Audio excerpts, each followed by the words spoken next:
it's Kimmy the Gadget Goddess, and I'm not gonna hold you. I'm not getting ready to do an unboxing of this phone. It's been out for a minute. It just took a while for me to get mine. You know, tariffs, China, shipping. I will get into installing my screen protector on the Huawei Pura X and use it for a little bit and let you know my first impressions on it. So let's get right into the Huawei Pura X screen protector installation. I'm going to do this multitask style. I'm going to charge it while I'm installing the screen protector. I was quite impressed with the phone when I took it out of the box. I told you I wasn't going to do an unboxing. There are plenty out there on YouTube. I went with matte, as I always do. I love matte. I had all of my accessories here before the phone got here, so that's a good thing. I'm not having to wait on anything, protection straight out of the box before I ever use it. I feel like I have to say this on every single video. I'm Kimmy, I'm the Gadget Goddess, and I own tons and tons of foldable devices. Yes, I install screen protectors over the pre-installed screen protector. I, knock on wood, have never had a device fail after installing a screen protector over the screen protector. I know. Everybody says, oh my God, it's gonna break your phone. Please don't put that in my comments. It's my phone. I'm gonna install what I wanna install on it. And with me, I'm installing matte. Matte is where it's at. It doesn't leave you fingerprints on the phone. I will put that piece on the hinge. I'll put that piece on the front, and I'll put this piece on the inside. I do like the form factor already. I can feel that it's going to be different than the phone I am replacing. For a second, I thought these lovely people didn't give me anything to install this thing with, but they did give me wipes, even though they feel dry, and a dust absorber, and of course, like a squeegee. So let's get started. I'm going to do the inside first because it's the biggest. We clean everything off first. I always clean before we start.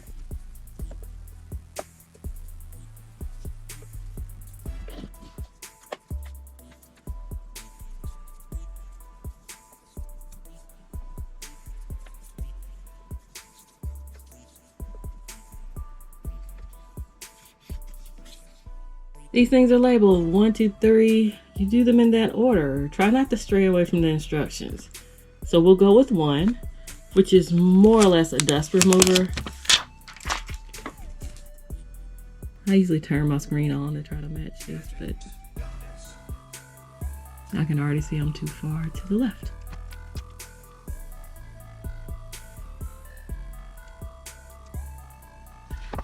You lay it, you squeegee out, and you look at it. So let me get a glance at it off camera. So I took it off camera, squeegeed it out some. There are a couple bubbles, but not too bad. This isn't the final lay. So I have to take off 2 and 3 and then pull those off. And that's when we'll really worry and be concerned about bubbles. For right now, I'm going to pull off number 2 and squeegee that part down.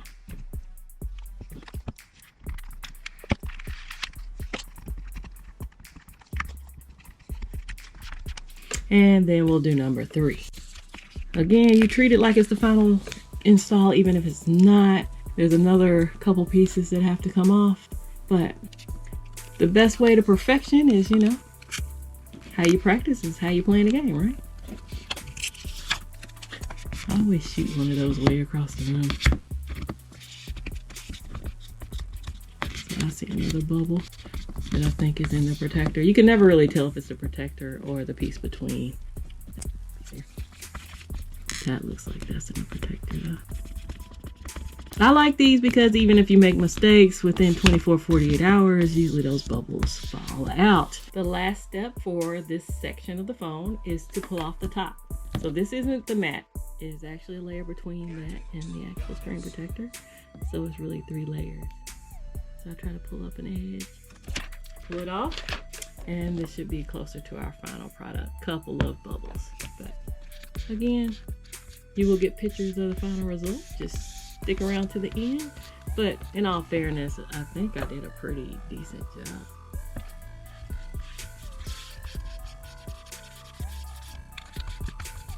All right, let's do the other side. You remember those steps? Clean it off.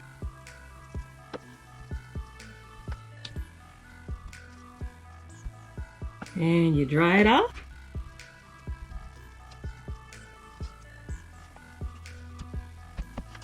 And then you lay your protector. Again, we're just using this top half. kind of different, right? I don't have the 1, 2, and 3 on here. So I'll just pull this away from it as one piece. And we're gonna lay it like that. Don't need this. Be careful with that part because you could pull the screen protector apart and get a really bad, too many little holes in this. Get a really bad lay. Alright, so we got a spot for our speaker and our flash. I'm gonna lay these down and I'm gonna take a look at it. The front of this is looking sussed already, I'm gonna let you know. I don't know how well this is gonna turn out. The inside is what I'm most concerned about, but don't know. They made it for the whole piece when it should have just been for the screen, I believe. Let me get a look. Alright, this is gonna be more or less a guessing game because I don't know where that middle piece is anymore. Now that I've laid it down. There it is. Alright. Squeegee this out like we did the other. We'll see if I decide to stay with this because this is looking like it's gonna be sus. Other side.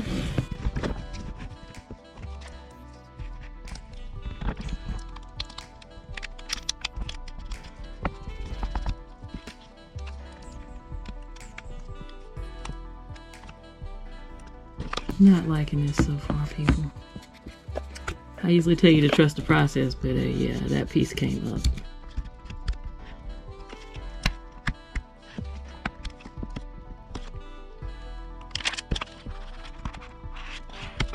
If the piece was just for the screen, it would probably work better, but this over here is just not laying like it should. Let's see. Sometimes I can change the world with some fingernails, but I don't know if it's gonna work for me today.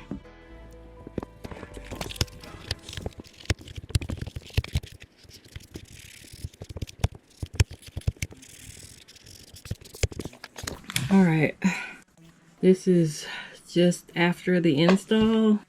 I will get you pictures after 24 or 48 hours, let you know how it really turned out. See a couple bubbles in here.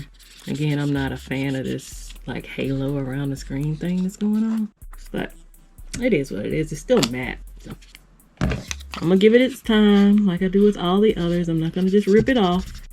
The perfectionist in me wants to believe that.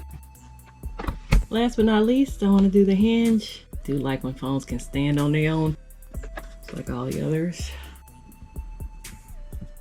And if you have been using your device, you can always come back behind it with this dust absorber. But really, the protector has a built-in dust absorber on that step 1.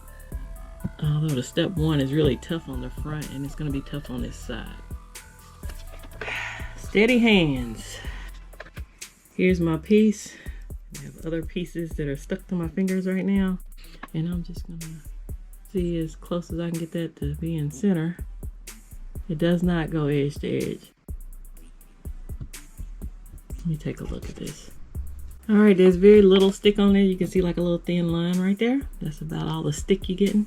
So if you line it up correctly and you just pull from each side, or push from each side like we did the other pieces, which is a little bit tougher because it's a smaller piece, you should be able to lay it.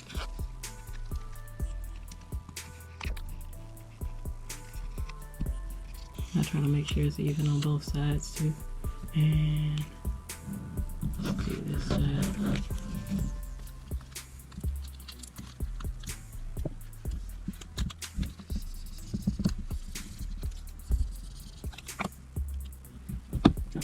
Now I gotta take the top piece off if I can find. Came right off. Alright, I got a bubble in there. Let me get it out.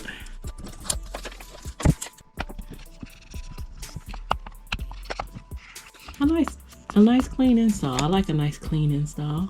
That looks factory, right? Nice. Because, I mean, it is. Get my letters to show up. Sorry, I went bowling yesterday and wrecked my fingernails, but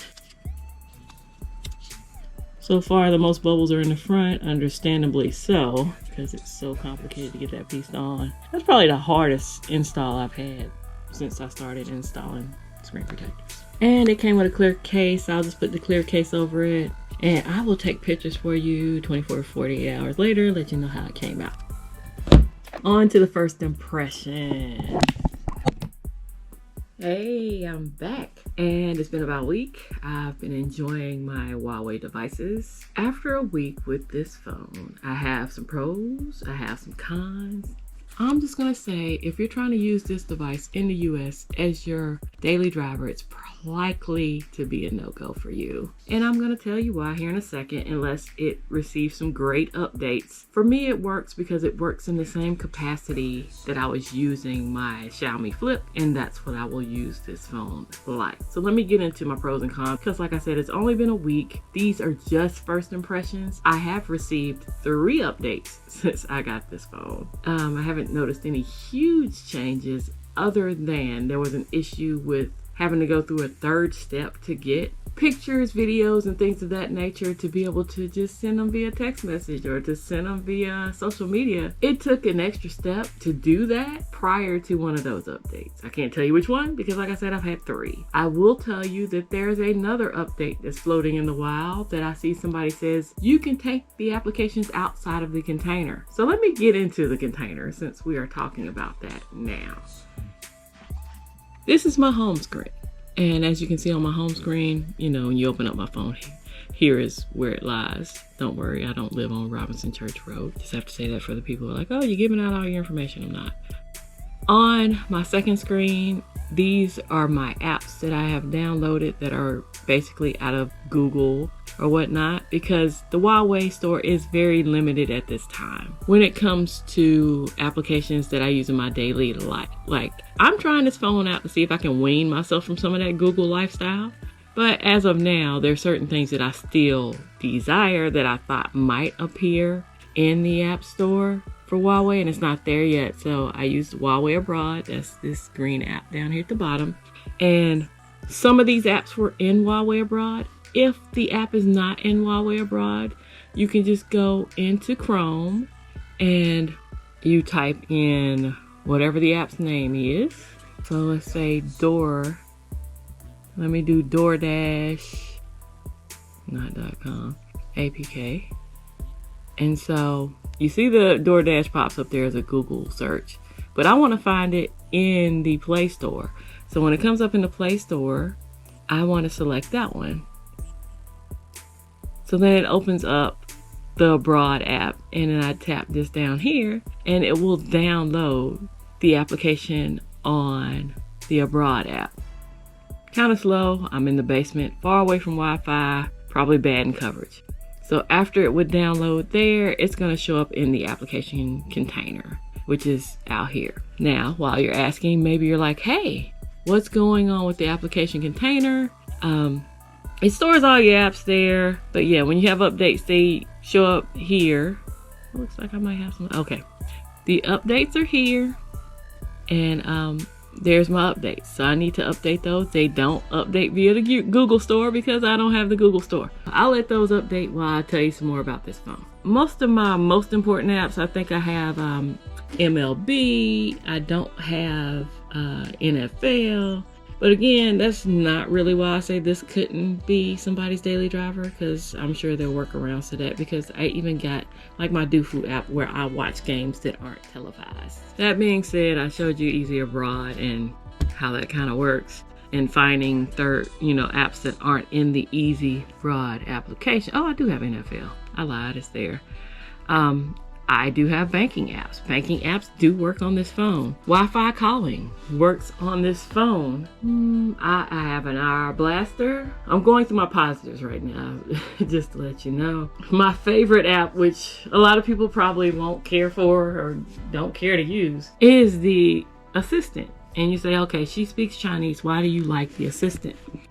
Her name is, I don't ever call her name. I use her to answer my spam calls. So I forwarded my calls from my iPhone, which I get spam calls there. Once I block the people, it still sends the spam calls to my voicemail, and they're allowed to leave voicemails and clog up my voicemail. Forwarding the calls here, after it's a number that's not recognized, she immediately picks up the phone and she carries on a conversation with this caller, right? So she initially starts out in what we would say is Chinese, and then she'll divert to English she's bilingual. So if they start speaking English to her, she'll start speaking English back. So here's an example. 你好，请问有什么事情呢？ Hello, good morning. It's Miss Kimberly. Good morning, Miss Kimberly. What can I do for you today? Now, being that they spoke in kind of broken English and she didn't interpret that they were saying they wanted to speak to Kimberly, she thought they were saying that they were Kimberly. Now, that's a very short exchange. They hung up after that, but let's see if I can find another. Again, broken English from the people calling from overseas somewhere. 你好，请问有什么事情呢？ Hello, good day. Speaking with Kimberly. Hello, how Hello, can I good help day, you today? By the way, this is Ken, and the Good reason day I to am you. I'm here to listen. Please proceed with your scan. So he said his name was Ken. She'd interpret that as something about a scan and told him to, hey, proceed with your scan if you know. And there's a third call that, I think they tried to go back and forth with her, but really, she was just really confused by what they were trying to say. That's just an example of a few calls. You can change the voices, you can make it a man, and you can give them different dialects of Chinese. But again, she's bilingual, so once they start speaking English, she will respond in English. Again, none of these calls have successfully made it through. I had a couple people who weren't programmed initially, so when they called, they were like, hey, something's going on with your phone, because they did not respond to her with English once she spoke the Chinese to them. But as you can see with these people kind of trying to scam or whatever, they will still have to speak to me even if the person's speaking another language to see if they're bilingual and they can help. My call quality on this device has been pretty good. I have no complaints. The speakers work great on this phone. You're able to hear people clearly. They're able to hear you. I'm able to hear YouTube. YouTube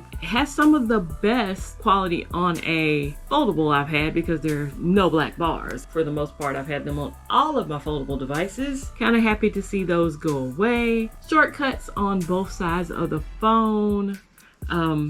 Whether you be left-handed or right-handed, it's kind of neat to see. You just kind of hold out and they can come from either way. And I know some of my lefties would be happy about that. And also, on the shortcut screen, you do get some shortcuts. If you're not looking at it, it doesn't unlock when you're going there. Let's do some cons, because I have a nice lengthy list of cons, and it's, like I said, it's been a week, so I don't want to get too bogged down in cons. The majority of these cons don't apply to my XT because it's running different software. That's Next over there, and this is Harmony OS. I think it's 4.2.1 or 4.2.2. I don't know. Off the top of my head, I don't. I get these buttons constantly mixed up. So for the most part, I use this part of the phone because this front screen is pretty useless. Unless, I'm going into one of these apps that I've put as a shortcut over here. I can't add any of the apps from Huawei abroad or whatever. So yeah, I'm pretty dead in the water with what's here. So mainly if I'm here, I can take calls and the screen be closed. I've also, I'll play YouTube if I don't want to see it. I look up the weather and things like that, but that's the minimal use I get of the outside screen. This is the volume rocker here, and this is the power button here. But when I open up the phone, my brain is still got the buttons crossed. So the power button's up top at this point, and the volume rocker's here. It's a muscle memory thing, and I know it's something I have to get used to, but at this time, it's just like a slightly annoying kind of deal, right? Because I mixed the buttons up. No RCS. I don't really do texting on this phone because I don't give this phone number out. The calls that come in are coming in from another number. There's no 5G. No 5G. I have 5G speeds on my XT, but this is 4G over here. Now, that being said, I have Wi-Fi calling, but I got 4G speed. Mostly on Wi-Fi most of the time, but I'm not trying to give it an excuse. That's why I'm telling people, hey, if you're trying to use this as your daily driver, you're probably a no-go. There's no NFC tap to pay on this phone. There's no app drawer. There's no app drawer on the XT either. These are Chinese These are the Chinese variants of the phone, so that's why they don't have app drawers. People would probably say that having all of your APKs in one folder together is a, you know, con, so I'll put it in the con department. Alerts are not always, you know, immediate. I get alerts really well on my XT, but this is like having your old school Chinese Huawei where I have the video. I'll tag the video that I had to turn on notifications. That's not going to work in this case on this phone because it's running Huawei Next. So I'm thinking, you know, as far as like having a phone that's like daily driver, this is probably going to be the last Huawei I can daily drive because Next is just not going to allow me to get immediate alerts. And so being you can't get immediate alerts, if anything urgent comes up, you don't get an alert for that. Luckily, I have another device that gets that alert. So, you know, if I get an alert on Messenger, I can come over here in Messenger and respond. Discord, same. Instagram, same. So, you know, it's not, you know, like push alerts are the greatest on this phone. I'm still trying to figure out why it's still saying that I'm not in mainland China, even though I've set my region in China. My application has always said I'm in China because when I signed up for my Huawei devices, I knew I need to be in China. But it's very limiting to saying, hey, you're not in China, so it's probably just smart enough to know I'm not in China. Things like themes and things like that. As soon as I go in, it's gonna tell me, after I hit this agree button, it's gonna say, hey, you're not in mainland China, so yeah, you need to switch to a mainland China account. So I thought that was kind of odd. But again, this is a week and a half in, so, you know, maybe I'll figure out something by the time I give like an update or a month update or a month and a half update on this. But it's kind of annoying. Some of the things I kind of left in the middle. It does split screen and floating apps, but I feel like this is a pretty small scaled phone to be trying to do that kind of stuff on. So let's take it like I have an iPhone here. And the only difference is this is probably just a little girthier than my iPhone and it's shorter. So floating apps, I don't, unless you got tiny hands, I just don't see the point in that. Or split screen. I'm not trying to multitask on this, so, you know, it's one of those things that I'm like, yeah, pretty useless, but I didn't put it in pluses. I didn't put in pros or cons. It's kind of in the middle somewhere. Gestures I'm getting adjusted to, so that's kind of a median for me too. The knock to wake and things like that work fine.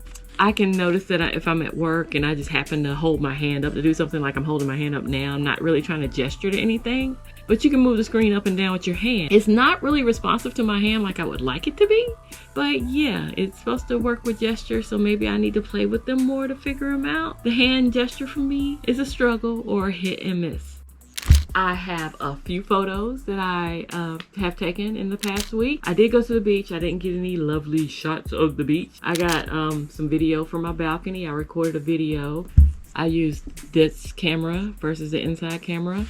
I didn't really take any video from the inside camera. In all fairness, I'll try to get some for my next video when I do like a real review. I'm not gonna use the inside camera as much because I'm gonna use the most powerful camera on the phone to get the best shot. You can judge for yourself with the photos. I didn't take it versus another camera. Most of the pictures I took exclusively I took with the Pura X. Food shot, selfies with me and the kiddo, selfie of self. I wanted to shoot some video from the Pura X from Huawei. This is 1080p, 30 frames per second, I believe, maybe 60, I don't know. I'll correct it if it's wrong in the video. What did I want to say? This is using the sound from the Huawei. It's quite windy out here, so if you hear that, because it's windy. But I'm at the beach. Hope to get you some shots to put in this video of my first impressions.